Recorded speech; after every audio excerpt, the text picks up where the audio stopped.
Hello बच्चों, आज हम लोग बात करेंगे इलेक्ट्रोस्टैटिक पोटेंशियल एंड कैपेसिटेंस के लेक्चर नंबर 7 के बारे में, sorry 8th lecture number 8th के बारे में।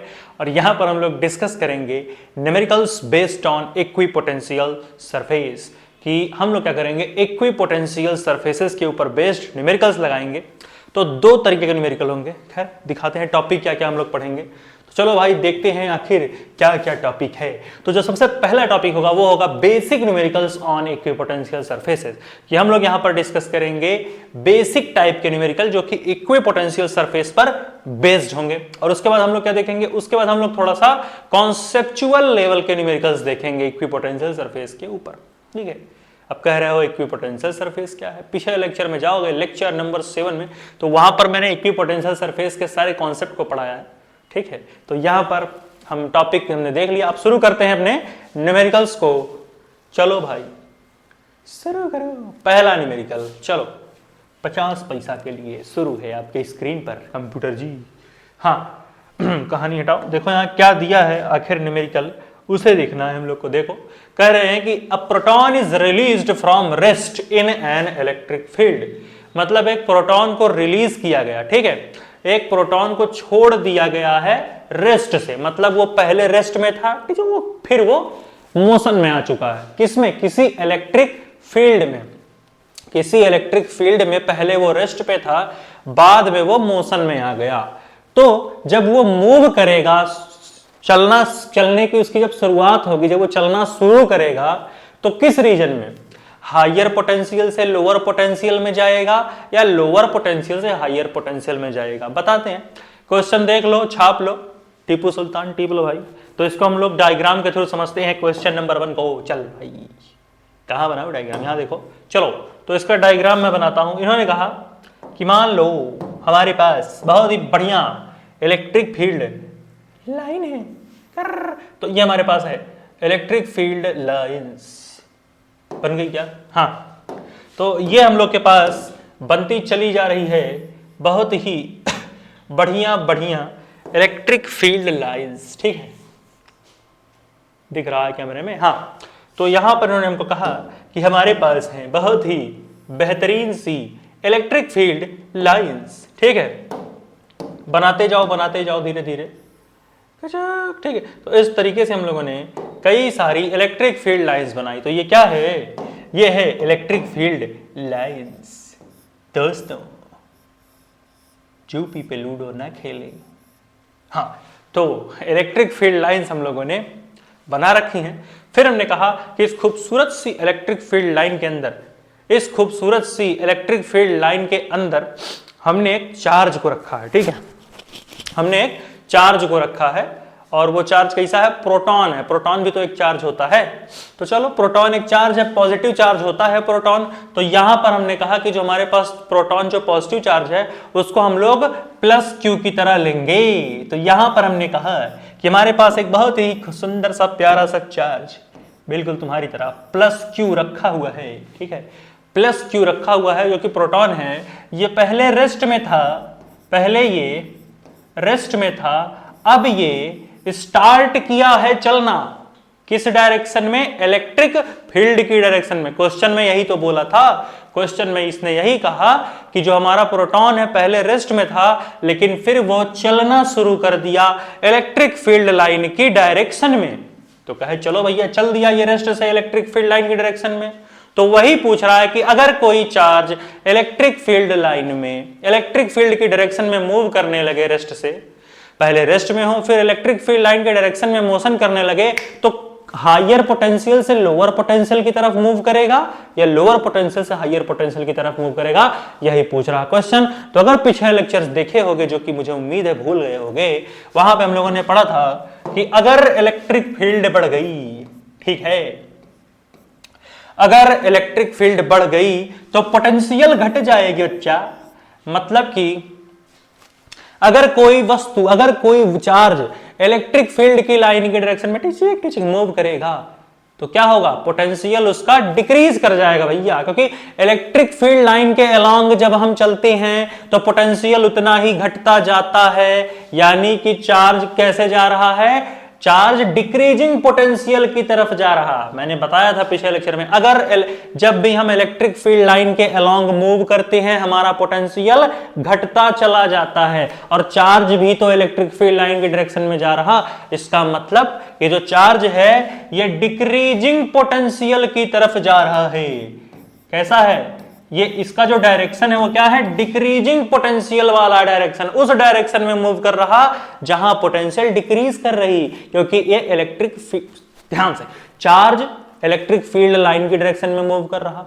अब इलेक्ट्रिक फील्ड लाइन के अलोंग जब हम चलते हैं तो पोटेंशियल घटता चला जाता है। अब चार्ज भी इलेक्ट्रिक फील्ड लाइन की डायरेक्शन में मूव कर रहा, इसका मतलब चार्ज क्या है, चार्ज डिक्रीजिंग पोटेंशियल वाली डायरेक्शन में चल रहा है। कैसा चल रहा, डिक्रीजिंग पोटेंशियल की डायरेक्शन में, डिक्रीजिंग पोटेंशियल की डायरेक्शन में चल रहा। इसमें कोई शक होना नहीं चाहिए, अगर है तो तुम भाई गधे हो, समझना पड़ेगा चीज। तो ये है कि प्रोटॉन लो, रेस्ट पे था, मोशन किया, ये सारा कॉन्सेप्ट लगाया। ठीक है, हटाया जाए, देख लो एक बार, हटा दे, चलो भाई। हाँ, तो आ जाते हैं हम लोग पेज नंबर 3 पे। कहाँ गया, हाँ देखो यही तो था क्वेश्चन। देखो क्या दिखा है, a proton is release from rest in an electric field will start moving towards region of decreasing potential in the field. Decreasing potential में होगा, यहां डिक्रीजिंग में लिख नहीं पाऊंगा, तुम यहां डिक्रीजिंग भर लेना। ठीक, तो क्वेश्चन नंबर 1 हमारा सॉल्व हो गया। चलो मैं इसे यहां लिख देता हूं, डिक्रीजिंग। तो ये हो गया हमारा डिक्रीजिंग पोटेंशियल। वॉइस क्लियर है कि नहीं, हाँ, तो ये हो गया हमारा बउआ डिक्रीजिंग पोटेंशियल। ठीक है, चलो अब हम लोग आते हैं क्वेश्चन नंबर 2 पे। ये कह रहा कि why there is no work done in moving a charge from one point to another on a equipotential surface. इसके कहने का मतलब ये है कि जब भी हम चार्ज को किसी इक्विपोटेंशियल सरफेस पर एक पॉइंट से दूसरे पॉइंट पे ले जाते हैं तो हमें कोई काम क्यों नहीं करना पड़ता। अक्सर यह कहा गया है कि अगर सोओगे तो खोओगे, कहने का मतलब आलस करेगा आदमी तो काम कैसे होगा। लेकिन यहां कहते हैं कि इक्विपोटेंशियल सरफेस पे खुली छूट है, पूरी आलस करेगा फिर भी वर्क हो जाएगा। यहां कैसे होगा, इक्विपोटेंशियल सरफेस क्या होता है, वही क्वेश्चन में कह रहा है कि जब हम किसी इक्विपोटेंशियल सरफेस पर, ठीक है, किसी चार्ज को उस सरफेस पर एक पॉइंट से दूसरे पॉइंट पे ले जाते हैं तो हमें कोई काम नहीं करना पड़ता उस चार्ज को एक पॉइंट से दूसरे पॉइंट तक ले जाने में। हुई कैसे, क्यों ऐसा है, देखो समझोगे। क्वेश्चन पहले देख लो, उसके बाद हम लोग जाते हैं आगे और बनाते हैं डायग्राम और समझेंगे ऐसा क्यों है कि why there is no work in moving a charge from one point to another on equipotential surface. Question समझ के आओ, इसको बनाते हैं और समझते हैं कैसे लगेगा। देखो मान लो हमारे पास कोई एक बहुत ही बेहतरीन सा इक्विपोटेंशियल सरफेस है, ये ठीक है, ये हमने कहा कि ये इक्विपोटेंशियल सरफेस। अब भैया इक्विपोटेंशियल सरफेस तो मैंने बता रखा है, ऐसा सरफेस कि उस सरफेस पर चाहे जिस पॉइंट पे जाओ हर पॉइंट पर पोटेंशियल सेम मिलेगी। यानी अगर ए पॉइंट पे पोटेंशियल 10 वोल्ट मिलेगी तो बी पॉइंट पे भी पोटेंशियल 10 वोल्ट मिलेगी। जितने पॉइंट पे जाओ पोटेंशियल सेम मिलेगी। यानी पहला जो पॉइंट है वो तो यही है कि पोटेंशियल विल बी सेम। मैंने बताया है ये चीज, ठीक है, क्या बताया है, ये बताया है कि पोटेंशियल विल बी सेम, ठीक है, potential will be same at every point. Note कर भाई, potential will be same at every point. तो ऐसा सरफेस होता है इक्विपोटेंशियल। और दूसरा डिफिनेशन इसका ये है कि मान लो ये पॉइंट ए है, ये पॉइंट बी है, यहां का पोटेंशियल मान लो वी ए है, यहां का पोटेंशियल वी बी है। अब हमने कहा, यहां पे हमने पढ़ा क्या कि हर पॉइंट का पोटेंशियल सेम है। इसका मतलब V A equal to V B है। और अगर V A equal to B B नहीं V B, V A equal to अगर वी बी है, बीबी नहीं वी बी, अगर V A equal to V B है तो इसका साफ सा कहानी है कि अगर वी ए से वी बी को घटा नहीं, तो यहां पर क्या हो जाएगा, शून्य, जीरो आंसर आ जाएगा, कुछ नहीं। अरे भाई जब वी ए पॉइंट पर जो पोटेंशियल होगा वही बी पॉइंट पे पोटेंशियल है। मान लो यहां का पोटेंशियल 10 वोल्ट तो यहां का पोटेंशियल भी 10 वोल्ट। अब 10 माइनस 10 करोगे तो अंडा ही तो मिलेगा, जो शून्य ही तो आएगा, जीरो आएगा। V A minus V B करोगे तो जीरो ही तो आएगा। इसका मतलब इक्विपोटेंशियल सरफेस का दो डिफिनेशन। पहला डिफिनेशन कि सरफेस के हर एक पॉइंट पे जो पोटेंशियल होगी वो सेम होगी और किसी दो पॉइंट के बीच का जो पोटेंशियल डिफरेंस होगा वो हमेशा जीरो आएगा। क्या बोला कि पोटेंशियल हर सरफेस के हर पॉइंट पर पोटेंशियल सेम होगी और किन्हीं दो पॉइंट्स के बीच के जो पोटेंशियल होगा वो हमेशा शून्य जीरो मिलेगा। ठीक है, तो क्वेश्चन में यही बोल रहा है कि जब हम किसी चार्ज को, मान लो ये चार्ज है प्लस क्यू, ठीक है, अब प्लस क्यू चार्ज को जब हम ए पॉइंट से बी पॉइंट पे ले गए तो हमने ये देखा कि हमें कोई वर्क नहीं करना पड़ा। ओए होए होए होए, ऐसा कैसे हो गया भाई? फिजिक्स कहता है कि अगर कोई बॉडी या ऑब्जेक्ट या चार्ज या फ्लड या कुछ भी डिस्प्लेस कराओगे किसी एक पॉइंट से दूसरे पॉइंट तक तो कुछ तो वर्क लगेगा। अरे भाई, भूत तो आके डिस्प्लेस कर नहीं देगा। जब तक किसी चीज को फोर्स ना लगाओ, डिस्प्लेसमेंट नहीं हो, वर्क नहीं करोगे उसके ऊपर, जब तक किसी चीज के ऊपर वर्क नहीं करोगे वो डिस्प्लेस कैसे होगा? मैं चल पाया क्योंकि फ्रिक्शन फोर्स ने वर्क किया। तो यहां पर भी कुछ वर्क होना चाहिए तभी तो चार्ज चल रहा। लेकिन इक्विपोटेंशियल सरफेस का ना भैया, अगर हमारे ऊपर काम करना चाह रहे, मतलब कुछ करना चाह रहे हो तो तुमको बिना काम करे रिजल्ट मिल जाएगा। ठीक है, इक्विपोटेंशियल सरफेस कहता है बिना काम करे रिजल्ट मिलेगा। कैसे? देखो, हम लोगों ने एक फॉर्मूला पढ़ा है वर्क का जो कि होता है Q इंटू डेल्टा वी। नहीं पता? देख भाई, वर्क का फॉर्मूला है Q इंटू डेल्टा वी, जहां पर Q क्या है? Q वो चार्ज है जिस चार्ज को तुम सरफेस के एक पॉइंट से दूसरे पॉइंट पे ले जा रहे, और डेल्टा वी क्या है? जिस पॉइंट से जिस पॉइंट तक ले जाओगे चार्ज को, उन दोनों पॉइंट के बीच का पोटेंशियल डिफरेंस है वो। तो यहां पर चार्ज की वैल्यू कितनी छापो? Q, और डेल्टा वी कितनी है भैया? VA माइनस VB करोगे, मान लो ये 10 ये 10, तो क्या होगा? ये हो जाएगा डेल्टा वी की जगह लिखोगे VA माइनस VB। अभी मैंने पढ़ाया कि अगर कोई इक्विपोटेंशियल सरफेस है तो दो पॉइंट के बीच का पोटेंशियल डिफरेंस शून्य हो जाएगा। इसका मतलब VA minus VB zero, Q into zero zero. तो इसका मतलब ये प्रूफ हो गया कि अगर इक्विपोटेंशियल सरफेस पर किसी एक पॉइंट से दूसरे पॉइंट पे चार्ज को ले जाना चाह रहे हो तो बिना काम किए उस चार्ज को एक पॉइंट से दूसरे पॉइंट तक ले जा सकते हो। ऐसा इसलिए क्योंकि पोटेंशियल डिफरेंस दोनों पॉइंट के बीच का शून्य है, जीरो है। समझ में आया? तो इसलिए जो नेट वर्क डन होता है किसी चार्ज को एक पॉइंट से दूसरे पॉइंट तक ले जाने में इक्विपोटेंशियल सरफेस पर, वो हमेशा जीरो होता है। यही वजह है क्योंकि पोटेंशियल डिफरेंस सेम रहता है दो पॉइंट्स का। तो यह हुआ न्यूमेरिकल नंबर 2। अब इसके बाद हम लोग देखेंगे क्वेश्चन नंबर 3। चलो छाप भाई, इसे आगे देखा जाए हम लोग, इसे टीपू सुल्तान टीपो हो गया। चल भाई न्यूमेरिकल नंबर 3 पे आते हैं। समझ में आया? चलो अब हम लोग देख लेते हैं न्यूमेरिकल नंबर 3 कहां गया है? गायब हो गया क्या? हाँ आ गया। चलो तो हम लोग शुरू करते हैं अपने, हाँ, क्वेश्चन नंबर 3 क्या कह रहा? ये कह रहा कि देखो भाई, can two equipotential surfaces intersect each other, justify your answer. इसका कहने का मतलब कि भाई याद देखो, हमारे पास दो इक्विपोटेंशियल सरफेसेस हैं। इन्होंने कहा कि हमारे पास दो इक्विपोटेंशियल सरफेसेस हैं, तो क्या वो एक दूसरे को काट सकती हैं? अरे भाई, ऐसे ही दो सरफेस जो इक्विपोटेंशियल हैं, क्या वो दो सरफेस एक दूसरे को इंटरसेक्ट कर सकती हैं? क्या वो एक दूसरे को काट सकती हैं? बताओ। बताया था मैंने ये पिछले लेक्चर में, भले भूल गए। देखो जैसे मान लो ये हुआ पहला इक्विपोटेंशियल सरफेस, कचार, फिर ये कचार। अब ये कह रहे हैं क्या ये दोनों इक्विपोटेंशियल सरफेस एक दूसरे को इंटरसेक्ट कर सकते हैं? इंटरसेक्ट का मतलब एक दूसरे को काटना। यहां पे कटती हुई दिख रही, लेकिन काट मत देना वरना तुम्हारा नंबर कट जाएगा जब पेपर दोगे। भाई क्यों? क्योंकि दो इक्विपोटेंशियल सरफेस आपस में कभी भी इंटरसेक्ट नहीं करते हैं। भूल के भी दो इक्विपोटेंशियल सरफेसेस को इंटरसेक्ट मत करा देना। क्योंकि ये बताओ, क्या एक बार में एक ही इंसान दिल्ली और यूपी में हो सकता है? भूत नहीं कहलाएगा। अब तुम कहो कि मैं एक ही समय पे उत्तर प्रदेश में भी था और एक ही समय पे दिल्ली में भी था, कोई मानेगा? कहेगा मर गया भाई, ये भूत है पक्का। तो ऐसे ही एक पॉइंट पे दो पोटेंशियल हो सकता है क्या? तब तो ये भूत हो जाएगा। भूत तो है नहीं, है तो ये पोटेंशियल।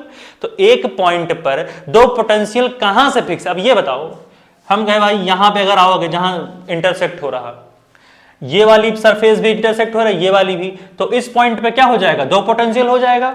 मान लो एक पोटेंशियल ले लो तुम, एक पोटेंशियल मान लो 10 वोल्ट मान लिया, गुलाबी पेन दिखती है कि नहीं जी? हाँ, इसी पॉइंट पे भाई, ये वाला सरफेस के लिए, इस वाले सरफेस के लिए दोनों का सरफेस टच हो रहा है इस पॉइंट पे, तो यहां पर एक और पोटेंशियल हो जाएगा। अब मान लो 20 वोल्ट हो गया, यानी इस सरफेस का पोटेंशियल 10 वोल्ट, इस सरफेस का पोटेंशियल 20 वोल्ट, वो तो ठीक है, लेकिन सेम पॉइंट पर यहां दो पोटेंशियल कहां से आ गया भाई? दो पोटेंशियल सेम पॉइंट पे कभी हो ही नहीं सकते। इसका मतलब दो इक्विपोटेंशियल सरफेस कभी एक दूसरे को इंटरसेक्ट नहीं करेंगे। मिल गया जवाब। देखो, एट अ सिंगल पॉइंट, ठीक है, अरे बेटे, at a single point, at a single point, ठीक है, किसी एक सिंगल पॉइंट पर, at a single point there can't be two potentials, they at a single point there can't be, ठीक है, at a single point there can't be two potentials, there can't be two potentials। कहने का मतलब कि किसी single point पर दो potentials कभी नहीं हो सकती। हो सकते हैं क्या? अब कहें कि राजू एक समय पे दिल्ली में भी था, मुंबई में भी था, ऐसा हो नहीं सकता। तो वैसे ये पोटेंशियल है, एक समय पे एक ही जगह रहेगा, ये नहीं कि दो दो जगह भाग रहा, भूत थोड़ी है, पोटेंशियल है ये, ठीक है। तो इस तरीके से हमने सीखा कि दो इक्विपोटेंशियल सरफेसेस एक दूसरे को इंटरसेक्ट नहीं कर सकते हैं, क्योंकि राजू भाई एक समय पे ना दिल्ली में रहेगा ना मुंबई में रहेगा, दिल्ली या मुंबई में। तो वैसे इस पॉइंट पर या तो 10 वोल्ट ले लो या 20 वोल्ट ले लो, 10 और 20 दोनों नहीं ले सकते हो सिंगल पॉइंट पे। चलो, आशा करते हैं समझ में आया होगा। चल, तो देखते हैं अपना लास्ट न्यूमेरिकल। इसके बाद हम लोग एक एडवांस क्वेश्चन सीरीज भी लाएंगे इक्विपोटेंशियल सरफेस के न्यूमेरिकल के ऊपर। 2 से 4 न्यूमेरिकल लगाएंगे, इक्विपोटेंशियल सरफेस पैक हो जाएगा। चलो, क्वेश्चन नंबर 4 बोल रहा कि right two important characteristics of equipotential surface. दो इंपॉर्टेंट कैरेक्टरिस्टिक बता दो इक्विपोटेंशियल सरफेस का। ये मैंने बताया था पिछले लेक्चर में, फिर से बता देता हूं। चलो, पहला कैरेक्टर तो यही जान लो। अच्छा, इसको क्वेश्चन नोट कर लो, तो लास्ट क्वेश्चन हम लोग देखते हैं। नोट कर भैया, 1 2 3 4 पॉज करके नोट करें। हो गया? चलो, हाँ, क्वेश्चन नंबर 4 पर ध्यान दो भाई, नजरें सीधे स्क्रीन पर। Right two important characteristics of equipotential surface. भाई, दो इंपॉर्टेंट कैरेक्टर बता दो इक्विपोटेंशियल सरफेस का। अपना कैरेक्टरिस्टिक नहीं बताना है, इक्विपोटेंशियल सरफेस का बताना है। पता चला बताने लगे माई हाइट इज दिस, माई फला दिस, नहीं, इक्विपोटेंशियल सरफेस का कैरेक्टरिस्टिक बताओ। चलो देखते हैं, पेज नंबर किस पे? 11 पे आ जाओ। देखो बेटा, जो पहला कैरेक्टरिस्टिक है वो तो यही लिख सकते हो तुम, जो मैंने अभी बताया कि मान लो, ठीक है, मान लो कि कोई इक्विपोटेंशियल सरफेस है यहां, ठीक है। तो पहला कैरेक्टरिस्टिक तो यही है, मैंने जो पढ़ाया था अभी, कि सिंगल पॉइंट, मतलब हर एक पॉइंट पर जो पोटेंशियल होगा, अगर वो सरफेस इक्विपोटेंशियल है, ध्यान से, अगर वो सरफेस इक्विपोटेंशियल है तो वहां पर हर पॉइंट का पोटेंशियल सेम होगा। अगर यहां का पोटेंशियल V1 है तो यहां का पोटेंशियल भी V1 होगा, यहां का पोटेंशियल भी V1 होगा, यहां का पोटेंशियल भी V1 होगा। यानी किन्हीं दो पॉइंट्स के बीच का पोटेंशियल डिफरेंस हमेशा शून्य, हमेशा 0 होगा। चाहे VA माइनस VB कर लो, चाहे VC माइनस VD कर लो, दो पॉइंट के बीच का जो पोटेंशियल डिफरेंस होगा हमेशा शून्य, 0 आएगा बेटा, 0, ठीक है। तो इस तरीके से पहला पॉइंट तो हमने यही डिस्कस कर लिया। लिख दूं क्या कि पोटेंशियल विल बी, लिख देता हूं मैं, छाप लो इसे फटाक से, potential will be same, potential will be same at every point, potential will be same at every point, potential will be same at every point on the surface, on the equipotential surface। समझ पा रहा कि नहीं भाई? on the equipotential surface, या फिर दूसरे शब्दों में the potential difference will be always equal to 0। समझ पाए भाई? दो तरीके से बोल रहा, यानी कान को चाहे टेढ़ी उंगली से पकड़ो चाहे सीधी उंगली से पकड़ो, बात तो वही है कि कान पकड़े हो। तो वैसे इसमें भी है कि चाहे पर्टिकुलर पॉइंट के लिए पोटेंशियल देखो बराबर आ रहा, या फिर दो पॉइंट के बीच का पोटेंशियल डिफरेंस देखो 0 आ रहा, बात तो एक ही हुई, ठीक है। तो या फिर ये बोल लो कि VA इक्वल टू, तिरछा लिखा का जी, तो तिरछा लिख दिया, गंदा लगता है, फिर से लिखेंगे, छाप हटा दे रहा हूं, ठीक है, हटा रहा हूं, तिरछा लिखा गया। हाँ, तो बात वही है कि देखो भाई, दोनों कहने का मतलब एक ही है, या तो VA equal to VB equal to VC equal to VD लिख दो, या फिर लिख दो VA minus VB equal to 0। तो या फिर लिखो VA equal to VB equal to VC equal to VD, और या फिर लिखो ये लिख लो VA माइनस VB बराबर 0, VC माइनस VD बराबर 0। तो ये रहा पहला कैरेक्टरिस्टिक। और एक आध कैरेक्टरिस्टिक इसका और देख लेते हैं, सब मैंने पढ़ा रखा है लेकिन क्या बताया जाए, तुम लोग भाई ध्यान नहीं देते। चलो ये तो रही पहली पॉइंट। अब हम लोग देख लेते हैं, नोट कर लो भाई दूसरा पॉइंट, एक और कैरेक्टरिस्टिक इसका देख लेते हैं। जुम जुम जुम जुम जुम जुम जुम जुम जुम जुम। हाँ, दूसरा पॉइंट हम लोग वही सब पता तो है। मान लो फिर से कोई इक्विपोटेंशियल सरफेस है, ठीक है, इक्विपोटेंशियल सरफेस हमने मान लिया। तो अगर किसी चार्ज को फिर से वही कहानी A पॉइंट से B पॉइंट पर ले जाओगे तो कोई सा भी वर्क डन नहीं करना पड़ेगा। क्यों? मैंने अभी ये सिद्ध किया था क्या भैया कि वर्क इक्वल टू होता है charge into change in potential, यानी यहां पर Q into change in potential हो जाएगा VA माइनस VB, और यहां पर ये हो जाएगा Q into VA minus VB। अभी मैंने बताया दो पॉइंट के बीच का पोटेंशियल डिफरेंस शून्य, जीरो, यानी यहां हो जाएगा Q इंटू 0 इक्वल टू आ जाएगा 0, शून्य बटा सन्नाटा। यानी कि आलस में रहोगे फिर भी परिणाम पाओगे। ऐसा लाइफ में नहीं होता, फिजिक्स के इक्विपोटेंशियल सरफेस वाले टॉपिक में लेकिन हो जाता है। चार्ज एकदम आलसी है, कुछ करना नहीं चाहता, फिर भी इसको रिजल्ट मिल जा रहा, ऐसा सरफेस होता है इक्विपोटेंशियल सरफेस। तो उम्मीद है समझ में आया होगा, और यहां पर इस लेक्चर को मैं खत्म करना चाहता हूं। अब इसके बाद हम लोग देखेंगे advance level numericals on equipotential surfaces. तो ये था बेसिक न्यूमेरिकल का सीरीज, इसके बाद आएगा एडवांस न्यूमेरिकल का। हम लोग देखेंगे सारी कहानी को कि आखिर हम लोग कैसे चीजों को लगा सकते हैं। तो एक बार रिकैप कर लो, देख ले भाई कैसे हुआ है। ये दो कैरेक्टरिस्टिक थे, ये हमारा दूसरा वाला कैरेक्टरिस्टिक था इक्विपोटेंशियल सरफेस के लिए, ठीक है। चलो, तो और हम लोगों ने ये तो समझ गए होगा प्रोटॉन वगैरह के लिए कि इलेक्ट्रिक फील्ड के डायरेक्शन में चलोगे। क्या बताया मैंने? अगर इलेक्ट्रिक फील्ड लाइन ऐसे बिछाए हो बहुत ही बढ़िया तरीके से, अगर इलेक्ट्रिक फील्ड लाइन को बिछा के रखे हो एकदम, तो इतना जान लो कि इलेक्ट्रिक फील्ड लाइन और पोटेंशियल एक दूसरे के दुश्मन होते हैं। क्या होते हैं? दुश्मन। यानी इलेक्ट्रिक फील्ड पोटेंशियल की तरक्की नहीं देख पाता और पोटेंशियल इलेक्ट्रिक फील्ड की तरक्की नहीं देख पाता। कहने का मतलब कि इलेक्ट्रिक फील्ड लाइन के लॉन्ग जब तुम भागोगे तो तुम पाओगे कि पोटेंशियल लगातार घटती जा रही, और जैसे ही इलेक्ट्रिक फील्ड के अपोजिट डायरेक्शन में पोटेंशियल लगाने लगो तो पोटेंशियल बहुत खुश हो जाता है, क्योंकि वहां पर इलेक्ट्रिक फील्ड घटना शुरू होता है और ये पोटेंशियल बड़े ही मौज से बढ़ना शुरू हो जाता है। यानी दोनों एक दूसरे से चिढ़ते हैं, इलेक्ट्रिक फील्ड और पोटेंशियल एक दूसरे के दुश्मन हैं, ठीक है। जहां पर एक रिलेशन भी आता है कि पोटेंशियल बराबर वेक्टर E डॉट dr, ये सब तो मैंने बताया है, ठीक है। तो चलो भाई यहां पर इस लेक्चर को खत्म करते हैं, उम्मीद है चीजें समझ में आई होंगी। हाँ, चलो भाई यहां पर इसको हम लोग खत्म करते हैं। बहुत बहुत धन्यवाद, थैंक यू प्यारे बच्चों। इसके बाद आएगा एक नया लेक्चर जहां पे हम लोग देखेंगे advance numericals based on equipotential surface. तब तक के लिए पढ़ाई करते रहें, ऑल द वेरी बेस्ट। अगला लेक्चर हम बहुत ही जल्द लाएंगे। चलो भाई।